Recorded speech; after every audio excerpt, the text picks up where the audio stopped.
Ravi de vous retrouver dans ce bulletin sportif. Formule 1, Red Bull crée de la surprise en écartant Liam Lawson après seulement 2 Grands Prix. Un revirement brutal influencé par Honda et les performances décevantes du Néo-Zélandais. Red Bull a pris une décision choc en mettant fin au rêve de Liam Lawson après seulement 2 Grands Prix. Red Bull, elle peut paraître dure, sévère, mais je pense qu'ils ont estimé que même avec du temps supplémentaire donné aux pilotes, il n'y aurait pas suffisamment d'amélioration. Car ces 2 premiers Grands Prix cette saison ont viré à la catastrophe. Et là c'est dur, très dur pour Liam Lawson. Il est trop loin. Ça s'ouvre. Ah ouais, ça marche pas du tout. Il prend une équerre sur le vibreur, Liam Lawson. Un abandon en Australie, une dernière place sur la grille en Chine, puis une 12e place dans l'anonymat complet. On a le sentiment, à travers cette décision, que Red Bull ne veut pas reproduire ce qui a pu être une erreur par le passé, c'est de laisser trop longtemps dans la voiture un pilote qui ne performait pas suffisamment. Comme Alexander Albon et Pierre Gasly dans le passé, Liam Lawson confirme la difficulté d'endosser le rôle de 2e pilote chez Red Bull. Débarqué cette saison pour remplacer un Sergio Pérez décevant, le voilà désormais rétrogradé chez Racing Bulls, aux côtés du français Isaac Hadjar. Et dans ce chassé-croisé, le nouveau cobaye s'appelle Yuki Tsunoda. Tennis, à présent, fin du parcours de Gaël Monfils qui ne verra pas les demi-finales. Djokovic qui retrouve les sensations après sa victoire. Une longue attente pour Gaël Monfils et Sébastien Corda à Miami, près de 4 heures d'interruption de jeu à cause de la pluie. Une pause fatale aux Français qui étaient alors breakés dans le 3e set. Au retour, il ne parvient pas à reprendre le dessus sur l'Américain qui s'impose 6-4, 2-6, 6-4.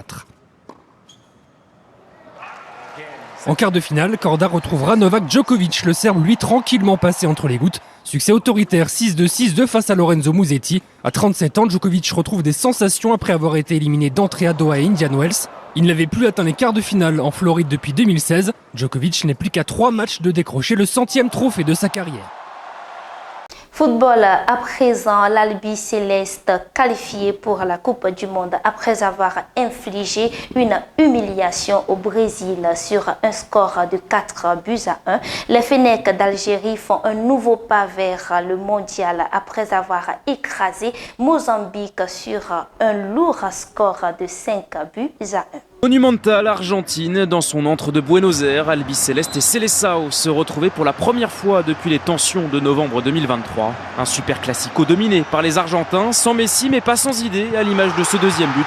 Séquence partie du gardien de près de 40 secondes, Enzo Fernandez à la conclusion. Démonstration 4-1 de l'Argentine, Alvarez, McAllister et Simeone sont les autres buteurs. L'Argentine officiellement qualifiée pour la Coupe du Monde 2026. Mohamed Amoura frappe par 3 fois et l'Algérie fait un nouveau pas vers le mondial. Dans ce duel au sommet du groupe G, les Fennecs écrasent le Mozambique 5-1 et prennent 3 points d'avance sur leur adversaire du soir, avec 5 victoires en 6 matchs. Nous poursuivons avec la Ligue des champions féminines, 2 buts d'avance, un match retour à domicile. Et pourtant, du côté de Lyon, on assure qu'il faut se méfier de Bayern de Munich. 2 buts d'avance, un match retour à domicile. Et pourtant, du côté de Lyon, on l'assure, il faut se méfier du Bayern Munich. They're playing with no pressure. This is very dangerous, very, very dangerous. And they're a very good team. By all means, this week the message has been we still have to go out and perform and still have to be at our best and concentrated for what is going to be a very, very difficult game. Si le match aller a été remporté 2-0, les Lyonnaises ont été bousculées comme rarement en première période. De grosses difficultés à rentrer dans leur match et des erreurs à gommer pour redevenir championne d'Europe. Pour finir, Platini tourne enfin la page. C'est la fin d'un feuilleton judiciaire. Je vous laisse suivre. C'est la fin d'un feuilleton judiciaire poursuivi pour escroquerie après un paiement de 2 millions de francs suisses pour un travail de conseiller technique reçu de la FIFA en 2011. Michel Platini peut enfin tourner la page. Je suis soulagé, j'ai retrouvé mon honneur et je peux être plus tranquille maintenant. Depuis 2015, l'ancien patron de l'UEFA clame son innocence et dénonce des manœuvres pour lui barrer la route pour succéder à Sepp Blatter à la présidence de la FIFA à l'époque. L'histoire elle est très simple, il fallait m'empêcher d'être président de la FIFA. Point final, c'est pas une histoire d'argent, il n'y a rien là-dedans, tout est clair, tout est net, mais je le sais depuis 10 ans. La persécution de la FIFA et de quelques procureurs fédéraux, maintenant est totalement terminée. Les révélations d'un paiement de la FIFA à Platini, supposé suspect, avaient signé la fin de la carrière de dirigeant du Français. Suspendu à l'UEFA, hors jeu pour prendre la tête de la plus haute instance du foot mondial, il laissait la voie libre à Gianni Infantino, alors son bras droit. Après 10 ans de procédure, l'ancien capitaine des Bleus n'exclut pas une action en justice.